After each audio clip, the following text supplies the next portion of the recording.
All right. Good morning, everyone, and welcome to our Ensuring Equity in Aging webinar series. This is the first of our peer-led discussions and insights on serving older adults in culturally responsive ways. I want to draw a note that we do have closed captioning today. If you go to the bottom of your webinar bar, you can click that CC button to access the closed captioning. We will be posting this webinar's recording on our webpage, and we can share those details later in the webinar. And we do have time reserved for questions and comments today. So after our speaker has concluded her presentation, we will allow those either who are on the phone or who are here accessing on your tablet or computer with Zoom an opportunity to ask a question, and we'll share these instructions when we actually get to that point following the presentation. So like I said, this is our first Aging and Equity webinar series. We'll have these the first of every month through at least June 2021, and we're going to feature state and local speakers who have expertise in these subjects of cultural competency, equity, program and service delivery. So we're really hoping you can join us every month. Please mark your calendars. We do have, next month we will feature Anna Octon and Christina Mills, who will discuss policy and programs that are culturally responsive for and with people with disabilities. We hope you'll join us for that. And we also will have culturally informed policy and programs, the culture of LGBTQ older adults in January. And then in February, we will have culturally responsive services and care with and for Black elders. And we'll continue to share our topics and themes throughout that we have planned through June over the next couple months. And I'm going to go ahead and pass it off to our department, the California Department of Aging's Director, Kim McCoy-Wade, for introductions. Good morning and welcome. We are so delighted today to be beginning and really deepening our work to ensure that aging services truly are by and for all Californians, and that we are building a California for all. I come to you this morning from Patwin land outside of Sacramento, and I'm delighted to be joined here by Kori Novak. Just a word, I want to talk a little bit about what our goals for this series. Absolutely, we want to listen and we want to learn from leaders in the field of aging services and develop our own cultural competency in serving and meeting the needs and building on the strengths of all elders and families. We also want to recognize and address all of our internal biases. Even the most well-meaning of us grow up in this culture and bring internal biases that the sooner we can recognize, the more we can work on. And we also need to go deeper and really understand and learn the history and legacy of racism in this country and oppression in this country. It is particularly significant that this is Native American Heritage Month, and it is a time to reflect on the accurate Native American history and the generational impacts of the experience of tribal nations with the United States and with California in particular. And our governor has made a particular commitment to truth and reconciliation and healing around California's particular history with tribal nations. So with that backdrop, I do want to introduce Kori. Kori has been a wonderful partner. Kori Novak is the Chief Executive Officer of the Toiyabe Indian Health Project. She has been an incredible partner to CDA as we deepen our equity work group in the Master Plan for Aging. We also look to deepen our work on our programmatic side. Through the Older Americans Act, we have opportunities and responsibilities to serve Native American people and partner with tribes at the state government to government level and local government to government level. And we want to do more and better on that with both our Older Americans Act and our CARES funding. So with Kori and her colleagues and the community, we are growing and are so excited that she will share her expertise and lessons. Let me tell you a little bit about her experience. The Toiyabe Indian Health Project provides medical, dental, behavioral, and vision care, as well as family and community services at facilities in Bishop, Lone Pine, and Colville, California, Eastern Sierras. It's a consortium of 7 federally recognized tribes and 1 Native American community.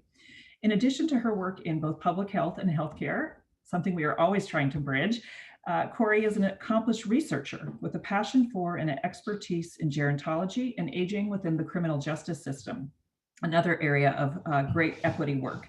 She's a senior researcher of gerontology at Oxford University in the UK, a senior fellow of sociology at the School of Law and Social Sciences at the University of Suffolk, and a professor at Concordia University, Nebraska. And just a final thanks to Kori. We live in flexible, changing times, and we did have a second speaker planned for today who was unable to be with us at the last minute. So I want to thank April McGill from the California Consortium for Urban Indian Health, who had planned to be with us, but we are all being flexible in this moment. And most of all, Kori, who is going to step in and broaden her presentation to cover even more. So thank you so much for being with us, and I look forward to learning from you. Thank you. Thank you so much. I really appreciate this opportunity.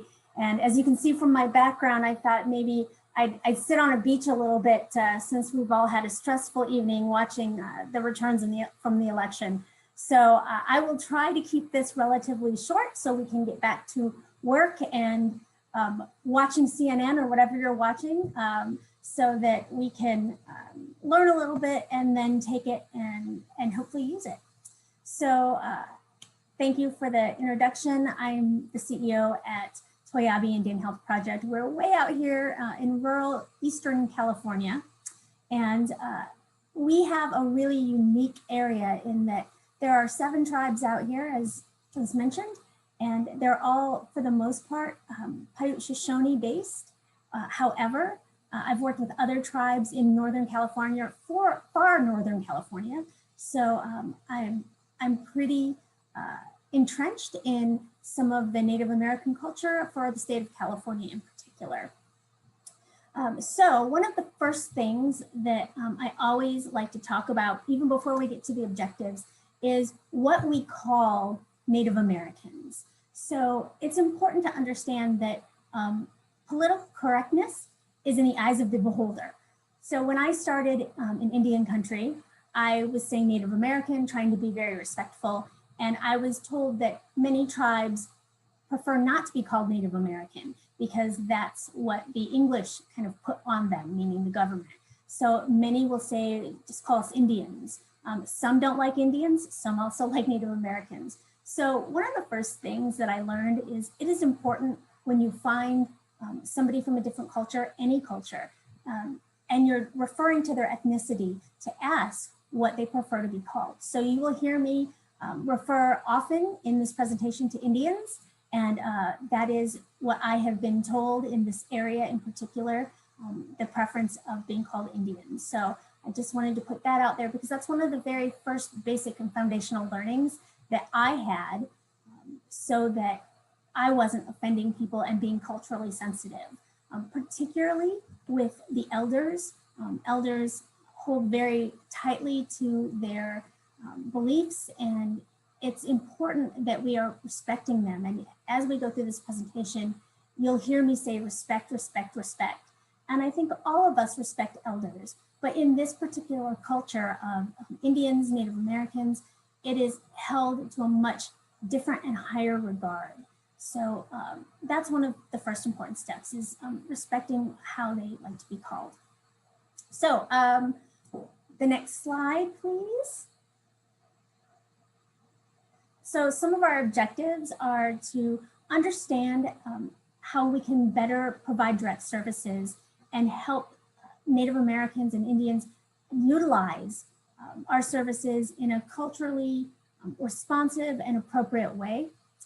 In particular, I want to help you understand how Indian health programs in California function and how our elders utilize them, as well as the unique challenges faced by all Indians in California, both rural and urban, and then obviously discuss some of the differences between rural and urban Indians in the state, and then give you some top takeaways that you can turn around and start using today to be a better provider for services for Native Americans. Next slide, please. So if you're not familiar with the AIAN population, first of all, AIAN is American Indian Alaska Native, and oftentimes we just say AIAN to be all-encompassing because it's a term that's accepted by the government as well as by most of the sovereign nations in the country. So there's about 5.2 million people who identify as AIAN. And the important thing is that there's 570 federally recognized tribes. The difference between federally recognized and non-federally recognized is significant. It comes down to how they accept services, particularly healthcare, as well as funding from the United States government. In California in particular, there's some differences. You'll hear me talk about rancherias as well as reservations. There's a difference between a reservation and a rancheria. Both are places that have been set aside for Indians to live on in the state of California. However, rancherias in the, I want to say 1920s, when the government started moving people to rancherias, they were usually for Native Americans or Indians that had 5 or less people in their tribe. And so they were moved more as a group to a rancheria. So you will hear when you're going about the state, people who live on reservations as well as rancherias, and that's the difference. There's also over 200 indigenous languages. Most natives in the state of California, if they speak their indigenous language, they will also speak English, except for potentially elders that are in their probably 80s plus tend to potentially not be able to speak English, although most can. Many of these languages are dying languages or languages that are considered dead. So language is very important to the Indian culture because many of them lost their language when they were put onto the Indian schools. The Indian schools often, they were told they were not to speak their native language. They were punished for speaking their native language. And that all speaks to some of the historical trauma that this group of individuals has suffered. In particular, the elders, we often think of history and elders as being, those who are 80, 90, 100 years old. But we have to remember when we're discussing the Indian tribes, particularly in the state of California, many of these people, it was only a generation ago that their families were put on reservations. They were put into Indian schools. They were punished for speaking their native language. So it really is not that far back of history that these people have this, some of these issues. So it's important to remember you might be dealing with somebody in their 40s, but their parents could have gone to Indian school. And that makes a huge difference in how they act and react, particularly when it comes to the provision of healthcare. So next slide, please. California does have the largest AIAN population in the United States. This is a little map that shows sort of the areas and the people that live in California. And here we talked about the 109 federally recognized tribes, as well as the 85 rancherias. So it's interesting because people don't think a lot about Indians in California. You think South Dakota, you might think Oklahoma, but there are actually more urban Indians in California than in most states. So before we go on, I'll discuss the difference between urban Indians and rural. Obviously, it's pretty obvious. Urban Indians often live in urban centers. They don't necessarily live on the reservation, and they don't necessarily identify as Indian. They may have been 2 or 3 generations out living in a city like San Francisco, Los Angeles, Sacramento, but they are counted as urban Indians in the census. So we do have urban Indian healthcare that is kind of different than the healthcare that my organization provides, which is mostly rural. And if you look at the map, you'll see some of the large swaths of Indian land, the Southern Paiutes, the Western Shoshone, the Owens Valley Paiute Shoshone, Mono Lake, Washoe. All of those have an enormous amount of space and only about 2 to 3 individuals or families per mile or per a couple hundred miles. So it's very sparse, it's very rural.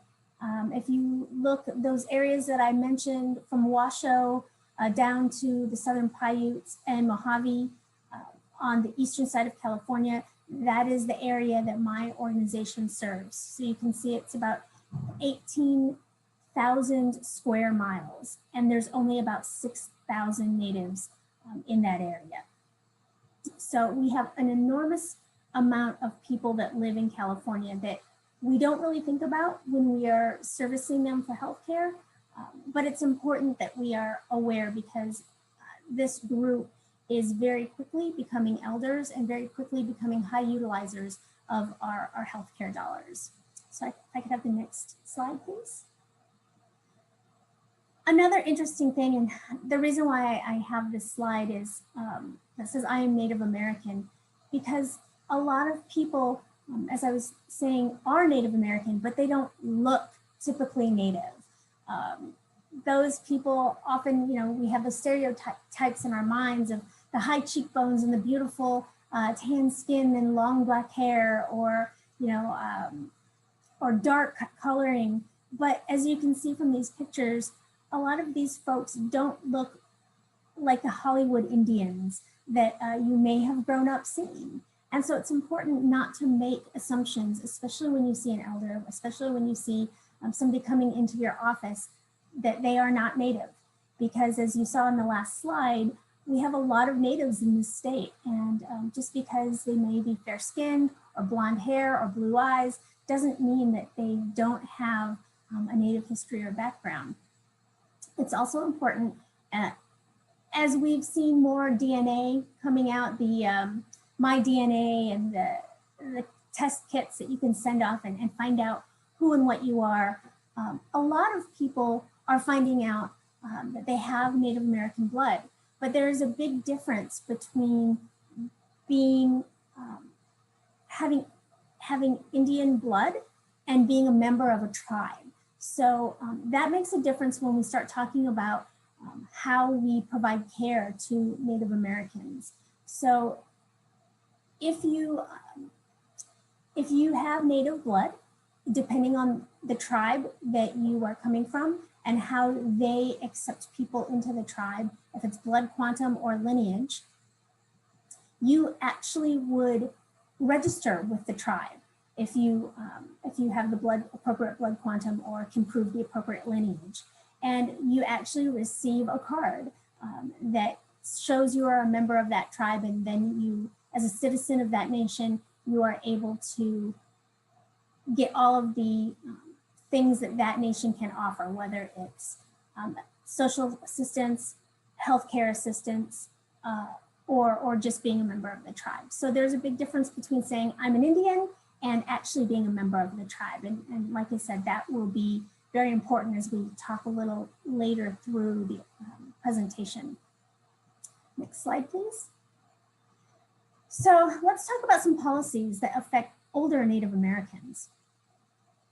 The first would be the IHS Elder Care Initiative. IHS is the Indian health system. IHS systems are primarily funded by the Indian Health Service, at least 50%. And there are also hospitals, there are clinics, there are various ways that IHS provides care. Through the Elder Care Initiative, IHS has started having long-term care facilities. This is interesting because many Native cultures care for their own elders in their own homes. So the idea of sending an elder to a home or to a nursing home or some other kind of facility is new to many of these cultures. So what IHS has been trying to do is create these second level care facilities that also have a Native cultural component so that families don't feel like they're just dumping their elders off in a care home. It's very new. I can't say, actually, I have seen no statistics of success yet. I would suspect that as the generations continue, that will become more successful as that becomes something that's typical and and normal.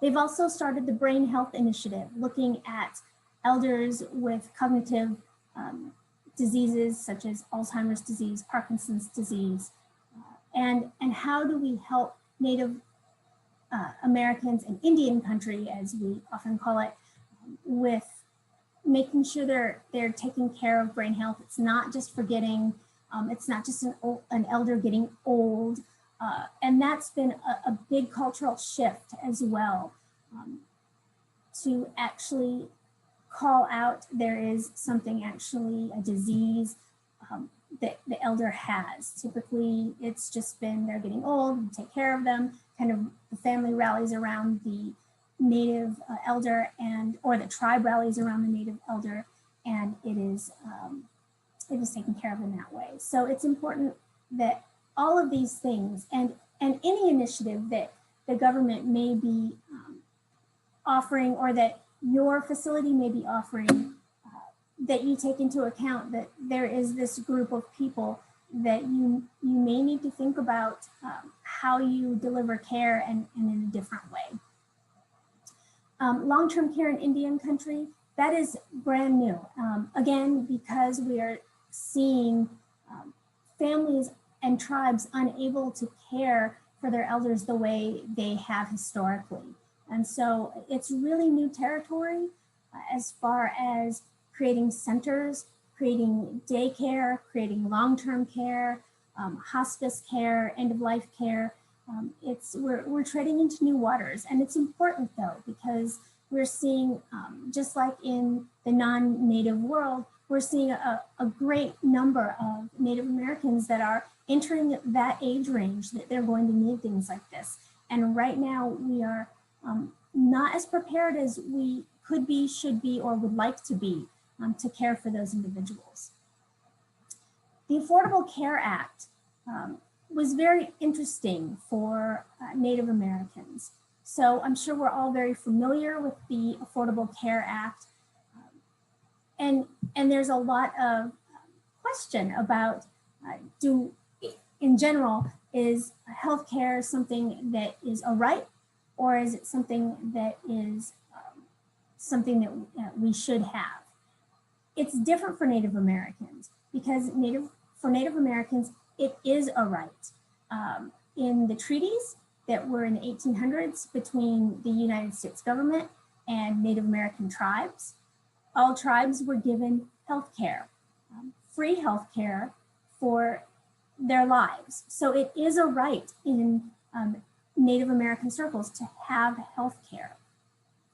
This has created the Indian Health Service, as well as organizations like mine. And we'll talk a little bit later about how that functions and how that works. But it's important to keep in mind when you're dealing with this culture that it is something that they were given by the government. It is not something that they are demanding outside of the realm of anybody else. It is something that was promised to them by treaties from the United States government to their individual nations.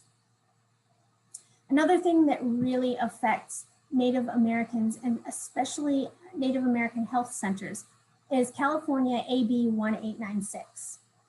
California AB 1896 is a bill that says that if you are a clinician or provider, any kind of licensed professional, you can work in the state of California on tribal property, even if you don't have a California state license. So you can come in from New York, and as long as you have a New York license, you can work on tribal land.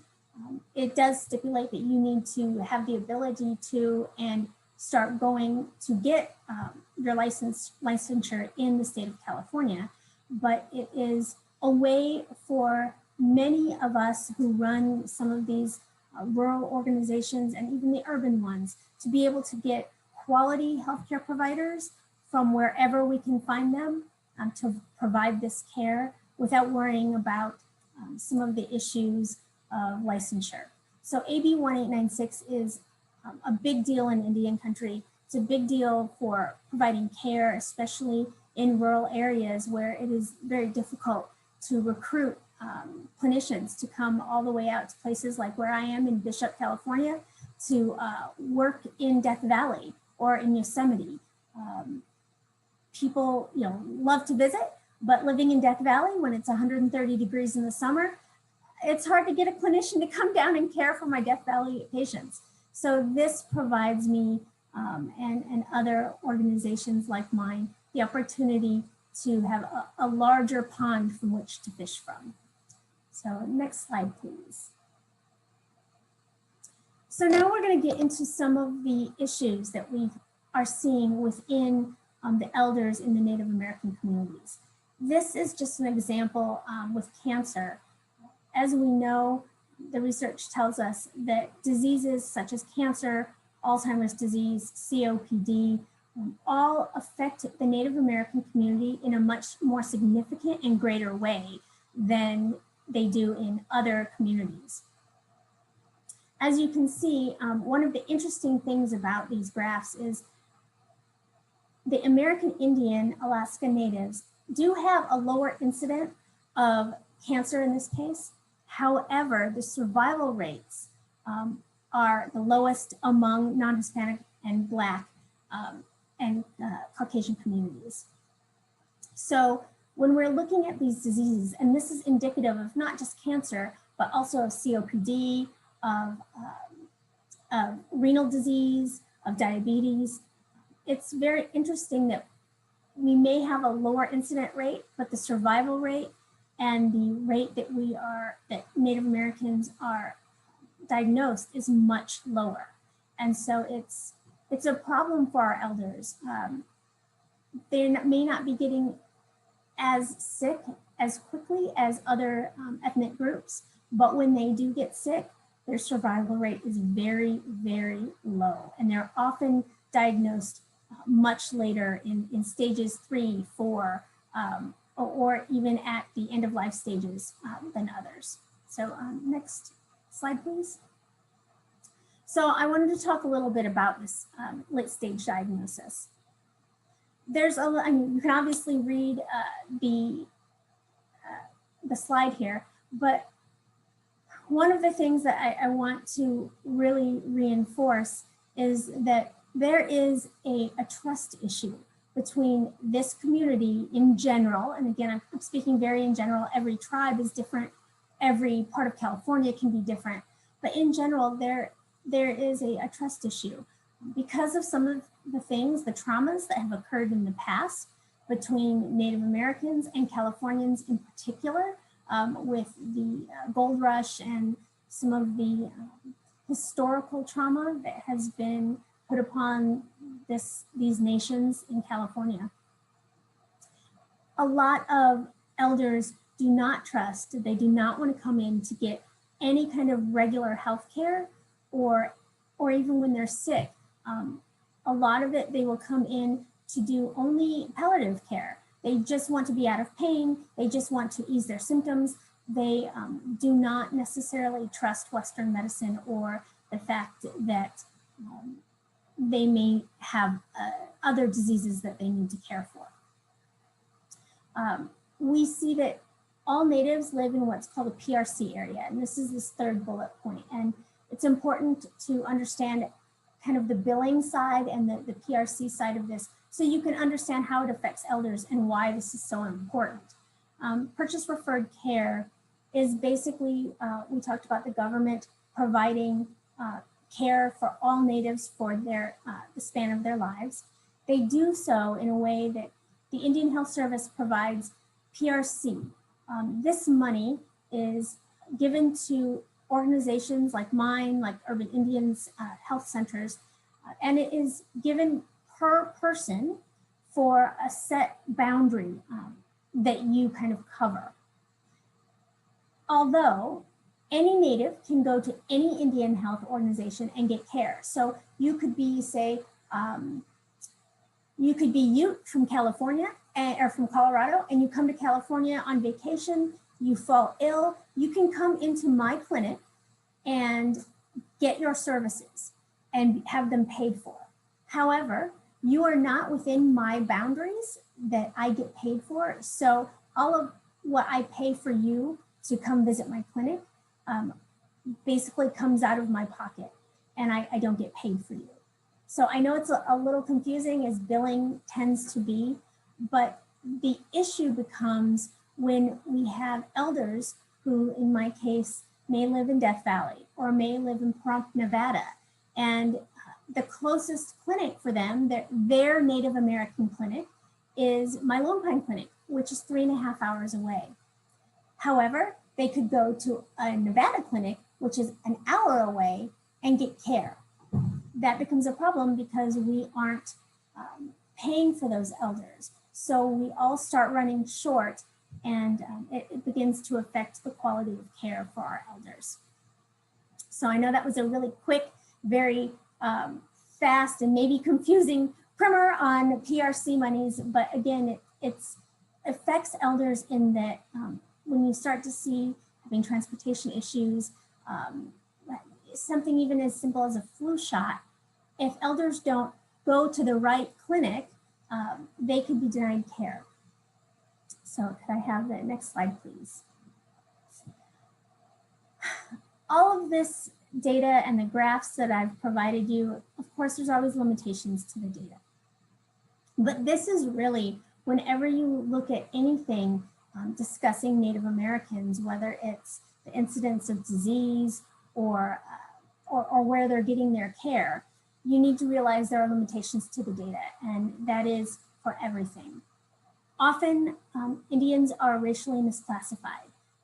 Now we are starting to see more, you can check the box for Native American, but again, we start looking at the historical trauma that truly affects all of these cultures and all of these people. Many people were taught or are afraid to click that box that says Native American. They don't want to be Indian. They don't want to be classified as Indian. And so a lot of times they'll either do other, they might do white, they might do something else, that maybe they're a mixed race and they choose the other race. It is a huge problem to have racial misclassification with this group. They are often undercounted. Again, we look back to some of the historical trauma, and we see that this culture is not the first necessarily to raise their hands when being counted, because they've been so persecuted in their recent past. They often don't want to raise their hand. Then we have the problem that there's not enough numbers to form a conclusion. Because of all the first two issues, oftentimes we get very small sample sizes. We get very small numbers to work with, and we can't validate them because we can't form a conclusion. And therefore, if we can't validate it or form a conclusion, it can't be generalized. So we have a lot of issues when we're talking about looking at some of the rates of disease, some of the problems getting quality care for Native Americans. Oftentimes, it's very easy for the government, both the state and the federal, to say, oh, well, they don't need that much money. There's not that many of them out there. There are. And it's unfortunate that we run into these problems because this group of aging individuals so need this kind of support system and care, and don't get it because they are underrepresented. And because they don't look like Native Americans, because they don't wear a feather in their hair or all of those other stereotypes that we hear about, people assume that they're not Native American. And it's a problem that we continue to battle, and I would suggest that we will continue to battle in both the near and the far future. Next slide, please. So let's talk about actual provision of care for our elders. Consistency. So when I was preparing for this talk, I talked to some of our elders, and I said, what makes good care for you as a Native American elder? What do you see as, hey, that was great? And one of the things that all of the elders said was consistency of care.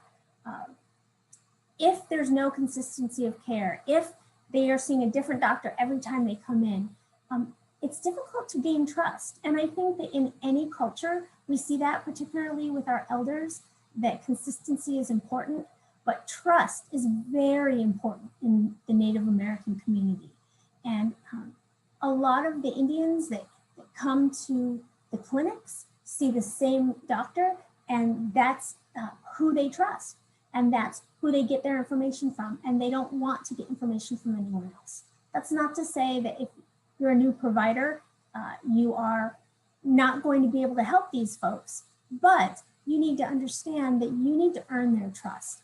They're not going to trust you just because you have a medical degree or a PhD or an LVN or you're a dentist or whatever. That will not give you automatic trust with many Native American elders. It's being there and continuing to be there and continuing to care. It also matters that you do what you say and you say what you do. Consistency in how you, what you tell them. If you say, I will follow up with you next Tuesday, you need to follow up with them next Tuesday. And you know, it seems very basic. That's something that many clinicians want to do with any of their patients, no matter if they're Native American elders or Caucasian elders or African American elders or whomever, but it doesn't often happen. Unfortunately, as providers, you get busy. You may be seeing multiple people in your caseload a day, and you may forget. You may ask your MA, could you please follow up with Mrs. Smith? In the Native American culture, that's not enough. If you say, my MA Crystal is going to follow up with you Tuesday, that's one thing, as long as your MA Crystal follows up on Tuesday. But if you say, I will follow up with you, the expectation is that you yourself will follow up with them without pushing it off onto somebody else, no matter how busy you are, because it's showing them that they are important. And I think that many clinicians, whether you're an MD or a dentist or an LCSW or whatever you do, you got into this helping profession because you want to help people. And one of the ways that these elders see your help is through being consistent. Also understanding that many Native American elders struggle with technology. We know that in general, elders may or may not have embraced technology. However, with Native Americans, there's a couple different issues. Many lack both the interest and the internet that's actually in their reservation or rancheria. Urban Indians may be a bit different, but for sure, for rural America, it's hard to actually get your mind around, but there are individuals, particularly on some of these far-flung reservations, that do not have internet. They do not have access to internet, and they cannot get internet. One of the tribes that I worked with a few years ago in their small town just got internet 2 years ago. And it blew my mind. I thought, oh my gosh, you don't have internet, you don't have cable TV, you don't have microwaves. But I think that living on some of these far rural reservations is very different than what we may be used to or may assume. So it's important not to make the assumption, not only that they want to use technology, but that they can use technology. There's also a big disdain for using technology during an appointment. I know as somebody who has embraced technology, I can appreciate when my physician walks in and they're on their iPad and they're doing their thing, and I understand that they're listening to me. But for many Native elders, listening means listening with your ears and your eyes. And so if you're looking down at some kind of technology, they don't believe that you're listening, and they may even stop and wait for you to finish. And so it's a very gentle line that you have to be aware of. Obviously, you're trying to listen and take notes so that you can give the best care possible, but is the best care possible that you're giving that you expect that that's what it is, or that they are experiencing what you think you're giving them? And it's important that you keep in mind their experience is probably not the best care possible if you're looking at your iPad or your cell phone in your pocket rings, or you're typing on the computer while they're talking. They really want to see you looking at them, listening to them, opening your heart to speak to their heart. And that may sound a little cheesy, but in Native American culture, that's very important, that you open your whole self, your whole being, to listen to them. And that's important.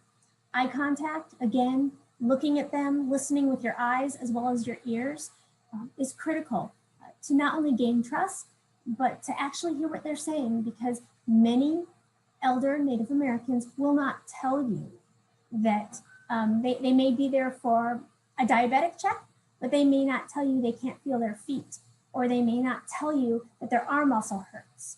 But if you're watching them, my experience has said they'll tell you. They might be saying, oh, I'm achy, I'm having a hard time standing up, and then they're rubbing their shoulder because their shoulder hurts, and they may not tell you.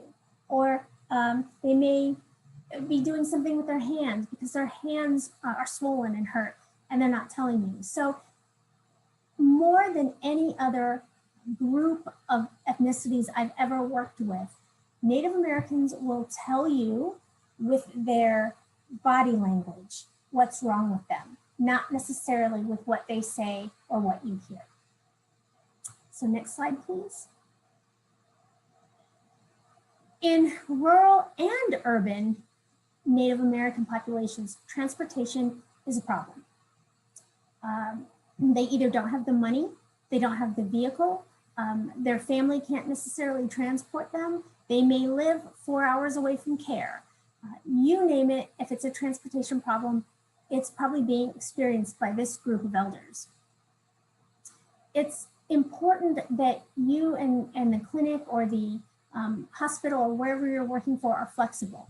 I know in many clinics, 2 or 3 no-shows, kind of puts you to the back of the list, or you get penalized or something like that. It's important to understand and be flexible with this group of individuals, that no-shows, there may be a reason for that. And penalizing them in any way will actually probably tell them you don't want to see them, and they will cease coming for care. So understanding that they may be missing, you might need to dig, or have someone in your organization dig a little deeper as to why they're missing their appointments, because it might not be because they don't want to come.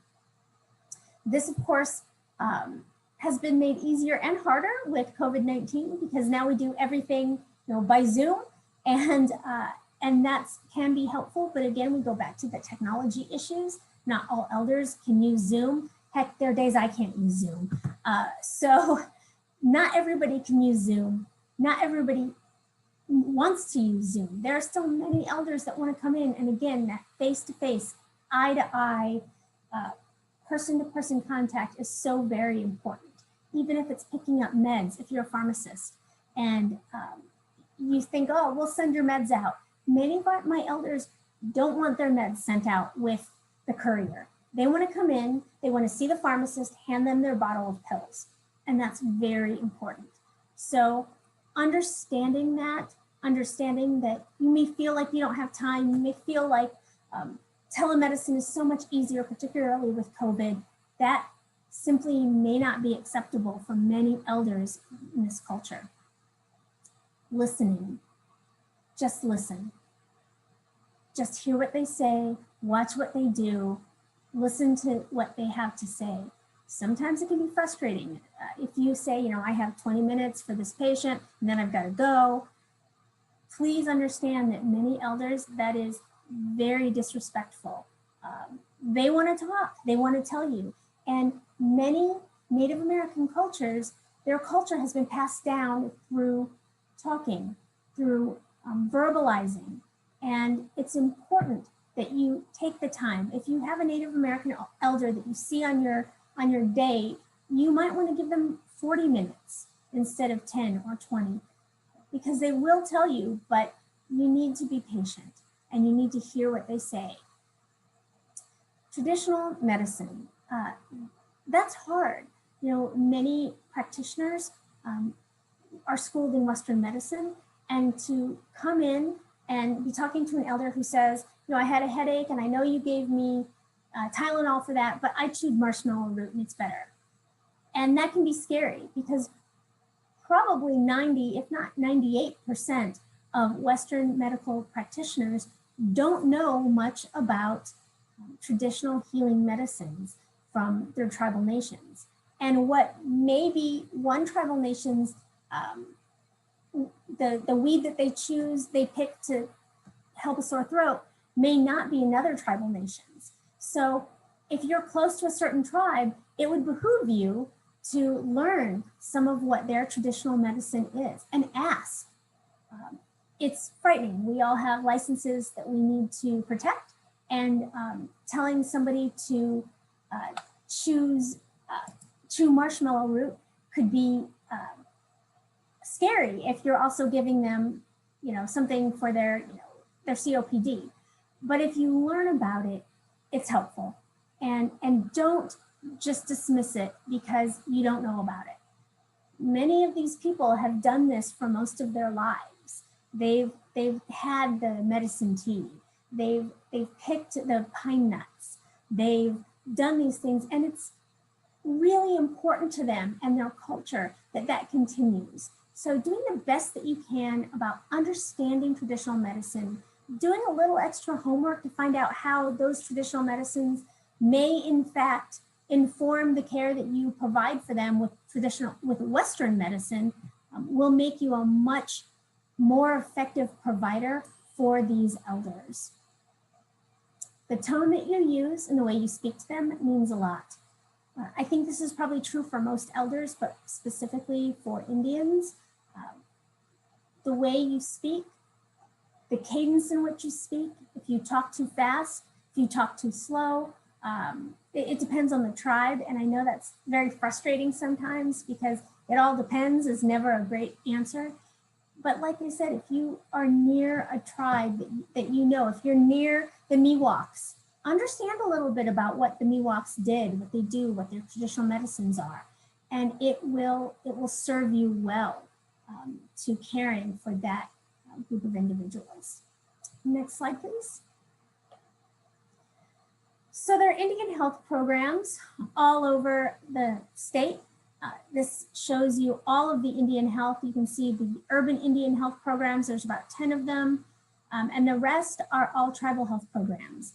If you know your state geography, as you look at those tribal health programs, you'll see that most of them are in very far rural parts of California. Mine's, like I said, mine's circled right there.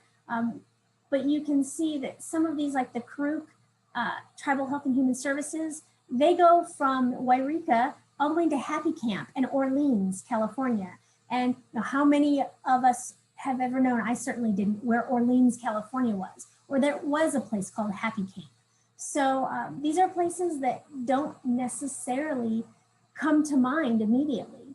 And it's important to understand that these Indian health programs are the backbone for many of these natives' care. And they may be seeing you if you're a non-Indian health provider because they needed a higher level of care. Most of these Indian health programs provide a very basic level of service that are, you know, just the beginnings. So for instance, Toiyabe, where I work, provides basic medical care, basic dental care, some orthodontics, basic vision care, and basic behavioral health. If there's anything that's needed a step up or a specialist, that has to go to an outside provider. And oftentimes that could be you. So that's why it's important to see that there's lots of tribal health programs, but we don't necessarily provide the kind of care that, that you may be used to providing. So next slide, please. So this is my organization. As I was saying, we do provide very specific care, but one of the things that we provide in particular is dialysis. And we are the only dialysis unit within about 250 square miles. So if one of my patients who lives here in Bishop needs dialysis, the closest dialysis, if we didn't have it, would be Lancaster, California, which is 3.5 hours away. If they live in my Colville facility, it would be Carson City, which is 2 hours away. So that just explains to you how far-reaching these Indian health programs have to be. And then when you place that on top of the elders that may or may not have transportation, having an elderly dialysis patient have to drive or be driven even 3 hours to get their 4.5-hour treatment and then 3 hours home every other day is not good for the elder. It's not what's in the best interests or what we would consider quality care in maybe the rest of the state. There are no IHS hospitals in California. The closest to IHS hospital is in White River, Arizona. So go ahead and go to the next slide. A little quick quiz here. The average distance between an Indian reservation or rancheria and a trauma 2 hospital. You can imagine in the state of California, the answer is D, 6+ hours. That's a long way to get to a trauma level 2. Most of us in rural Indian health, we end up helicoptering people out. My organization probably flies people out maybe 8 to 10 per month. Then you have places like in the Grand Canyon where they have to fly all of their people out to Flagstaff or to whatever is closer to them, depending on where their tribe is in the Grand Canyon. So you see that the ability to provide care to elders is difficult in Indian country. And that's why it's important that when you have an elder in front of you and they're telling you about all of their issues, that you don't ignore them, that you take care of every issue, because you might not see them again for 6 months or until they're life flighted to a hospital. Next slide, please.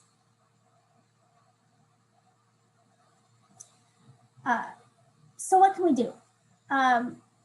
Disease surveillance in AIAN communities is critical. Having more programs that really focus on certain diseases like cancer, like diabetes, like COPD, which affect this group in inordinate amounts more than others, is really important. But disease surveillance takes lots of things. Money is one of them, and certainly the ability for the providers to see and hear and see them more often. And that's where the providers can come in and really make a difference in quality care for these elders by listening, by that patience, by giving them that extra time, by watching them. You can really assist this particular group of people in getting better care. Increasing screenings, a lot of that really is about being able to go out into these communities. It's taking the time to say, hey, I'll raise my hand, I'll go to Death Valley for a day and we'll do flu shots and we'll do disease screenings, we'll do eye screenings. But a lot of providers can't do that. So it's getting your organization to be really cognizant of where these tribal people are and then going to them. Access to treatment, that's an issue with transportation, that can be an issue with where they live, or simply not having enough clinicians at an Indian health facility or at any facility. Some of our elders do not want to see a provider that is not culturally competent, that doesn't understand what talking and listening means. And that can be very frustrating. Establishing more partnerships for specialty care, that's something that we constantly try to do. I've reached out to several, in particular, cancer care organizations in Los Angeles that we are working together to bring cancer care to this area.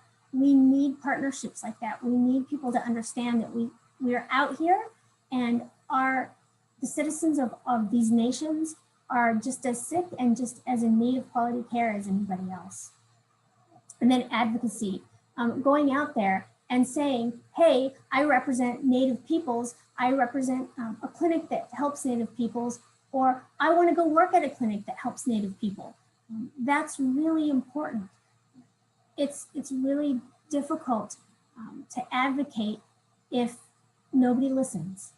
So something like this has been so wonderful. I so appreciate the Department of Aging allowing us to be the first to talk about Native Americans and the problems that we have and the solutions that we can all provide Native American elders if we work together. So thank you so much for hearing the presentation. And if you have questions, I am more than happy to answer them. Okay, so I just saw one question. Can Native Americans be under a managed care health plan, or do they have to receive healthcare service via an Indian health organization? Yes, they can be under managed care or any kind of healthcare plan. IHS likes to say we are the insurer of last resort. So we do encourage our folks to sign up with Medi-Cal if they can, or with any other insurance if they have it. Let's see, what is the relationship, if any, between Indian health clinics and health plans? Could this look like? We accept health plans just like any other organization. I think that we would like to work closer with health plans so that they understand some of the issues that we have, so that they understand that some of the rates that they pay may not be enough when we're having to go pick up an elder 4.5 hours away and we can only charge for one service, but we can't go get them 4 or 5 times a week. So those kinds of things we do try to advocate for in the legislature, as well as with particular plans. Okay, let's see.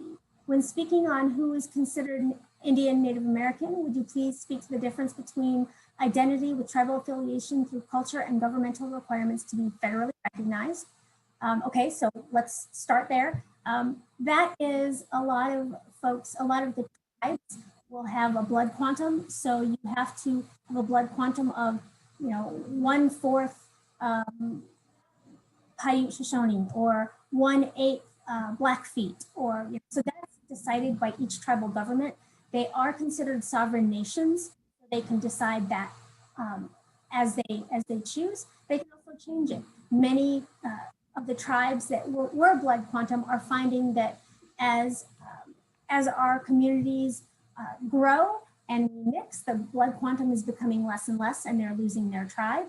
So they're going to lineage, and if you can prove lineage through a tribal association, they will consider you a member of the tribe, and you can get Indian health through that. And Kori, this is Kim, before you move on, I just want to give voice to the full question, because obviously this is an issue with a lot of history and meaning. And so I just want to read the full question so everybody has Christina Cruz's voice. Her perspective is it is re-traumatizing to hear that those with blood quantum are Indian. Blood quantum is a government policy aimed at eventual eradication of Indian populations with decreased blood quantum through generations. As you mentioned, Kori, people were adopted and or family spouses became part of the tribes regardless of blood. And in addition, there are many non-federally recognized tribes who may be state recognized or applying for recognition. So just want to again underline and underscore the complexity and sensitivity and history around this issue. It's very difficult. And again, each tribe can choose how they want to do this. And you're absolutely right, Christina. This initially given by the federal government, meaning the United States government, as a way to, I don't know if I want to say control tribes, but as a way to count tribes, as a way for to watch over tribes. Now it's a very sensitive issue because some tribes do not go by quantum anymore. They go by lineage, and some continue to go by quantum. Unfortunately, as much I would have a belief of my own, or what I believe may or may not be right, and who we serve and who we don't serve. As an organization, I have to abide by the regulations and serve those who actually have something to show that they are within my boundaries, that I can serve. Is that right? Is that wrong? That's something that a lot of people question. That is how we right now.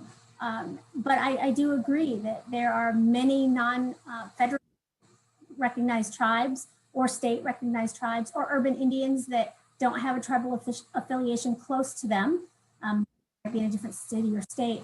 And it is difficult. And that is some of the problems that we have with providing quality care for a lot of these elders and a lot of these Native people. Thank you for taking some more time. And just again, as Christina said in her opening sentence, the difference between identity with the tribe and a governmental requirement to meet eligibility.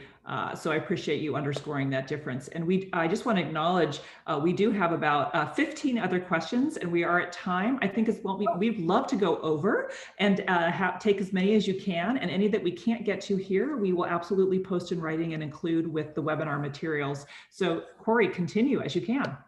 Okay. Are we collecting SOGI, sexual orientation, gender identity information for AIAN? My organization does have a place that people can check if they choose to when they patients of ours. As a whole, I don't know. I don't know if the federal government does that. We do that, like I said, in my organization so that we can better serve our patients. I think that right now, it's not anything that's made or anything that I know is widespread. Regarding telehealth, can this be accomplished with video enhanced phones in rural areas instead of fiber or satellite connection? I think it can, and I think that things like doximetry and those things that we have now started using much more often with COVID-19 can certainly be used. The only issues are, does the family member or is there where they have a phone that is capable for that utilization?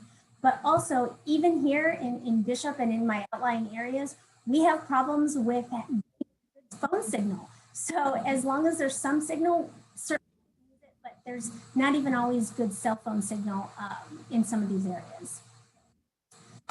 Let's see. Can you share the link onto where the map is? Yes, we can get that shared after the organization. Is Bishop, which, let's see, oops. Is Bishop, which is also on a reservation, different in terms of access to health services? So the Bishop, my clinic, the picture that you saw is on the Bishop Paiute Tribe's reservation. However, my other two clinics are on the Lone Pine Tribe Reservation and the Colville, the Port Indian Colony Tribal Reservation. So there isn't really a difference in access except for, it's just closer for Bishop Tribal to move on this reservation to get here. They can literally ride their bikes. But as far as care that we give to any of the services that we provide or any of the natives that we provide care to, there's no difference in access, just in proximity to where these folks may live. Oh, somebody grew up in Happy Camp. Great, I'm good to hear that you know where Happy Camp is, and I hope that your family there was safe through the fires if they still have people there, because Happy Camp was one of those areas that really suffered in the Slink fire this year. So Leanne, I hope your family is safe. All right, resources, County of Los Angeles, a list of resources. Yes, we will provide some resources for LA County, for Sacramento, for San Francisco, all of the major urban areas for urban Indians. How can telehealth be used in Native communities? I think that both doximetry that we were talking about before, where a doctor can use their phone and use, whoever's on the other end, they can use their phone to see them. Certainly, I know that we are certainly doing more and more to buy more telehealth equipment and carts so that telehealth to say like Death Valley, and they can just come to their local clinic and see our doctors here. It's certainly something we need to use and we have been using. And if there was anything wonderful that came out of COVID, it is that we have become more adept at using telehealth. In our state, how does the funding for these programs get allocated? it gets allocated. Unfortunately, California has really struggled with the allocation of IHS funds. As I said, we don't even have an IHS hospital here. So typically it's allocated by the number of Indians that the government counts within that boundary I was talking about for preferred care. But because of all the other issues we've talked about, being undercounting, misrepresentation, all of those, we don't always necessarily appropriate counts. So in our state, the funding is allocated, but probably not in a way that we feel is fair. And we do constantly go to the federal government and yell for the state of California and for our Native American populations. Barriers beside funding, and why does California not have IHS hospitals? Barriers often are things like transportation. That's a huge barrier. It's a huge, California is a very big state. I think that people on the East Coast in Washington, DC, in other places like that don't understand how big we are, and that we can't just go from San Diego to Wairika in a day, or you can, but it's a really long day. So I think that that's one of the big barriers is transportation. And why don't we have IHS hospitals?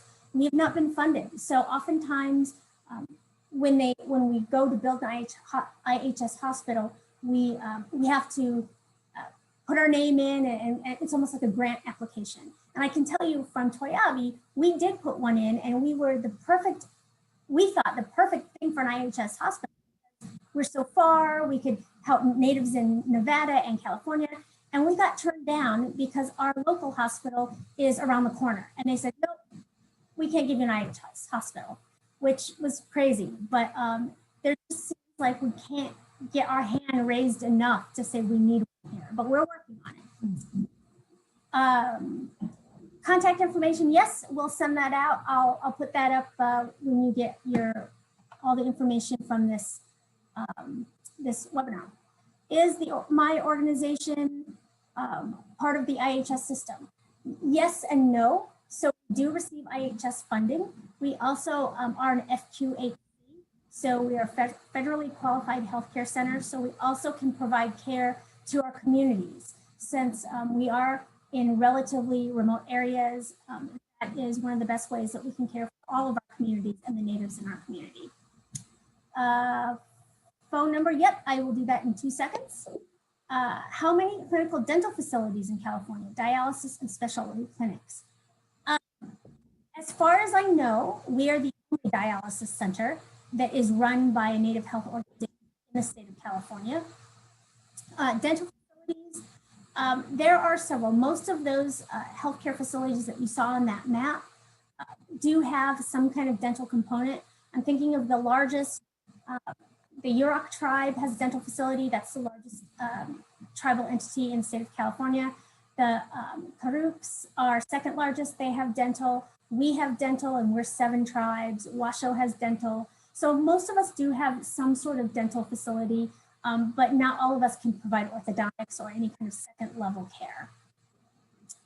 How do we provide care for those who come in identifying as Native but do not have federal recognition? For us in particular, we do serve several Indian communities, such as the Lee Vining community. And because we are HRSA funded FQHC, we can care for them as well.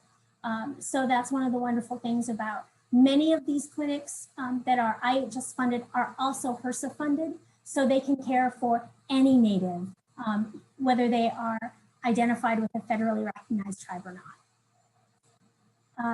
All right, I think, oh, there's more. What is the best resource to understand the differences between the federal, state, and county jurisdiction and responsibilities with respect to Native American health, public health, and health services?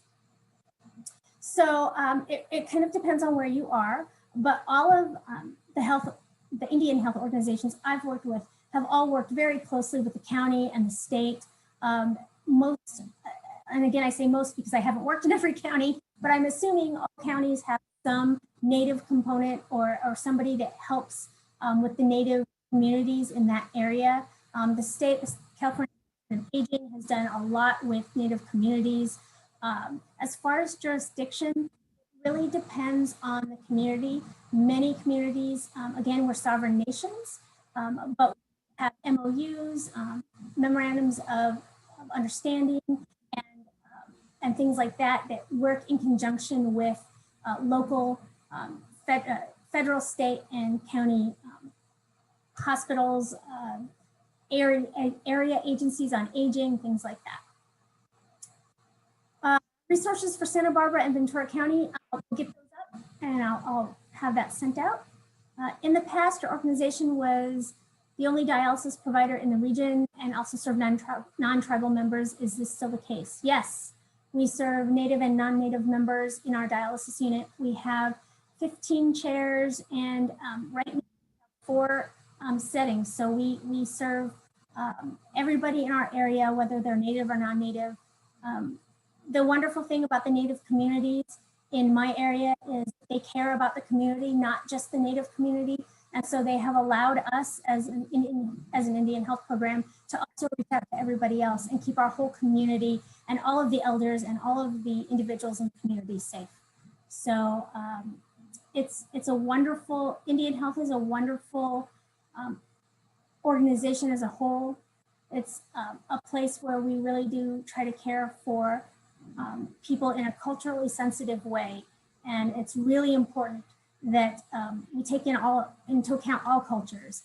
And we try to do that. And yeah, and I think that's all the questions, I think, unless there's more.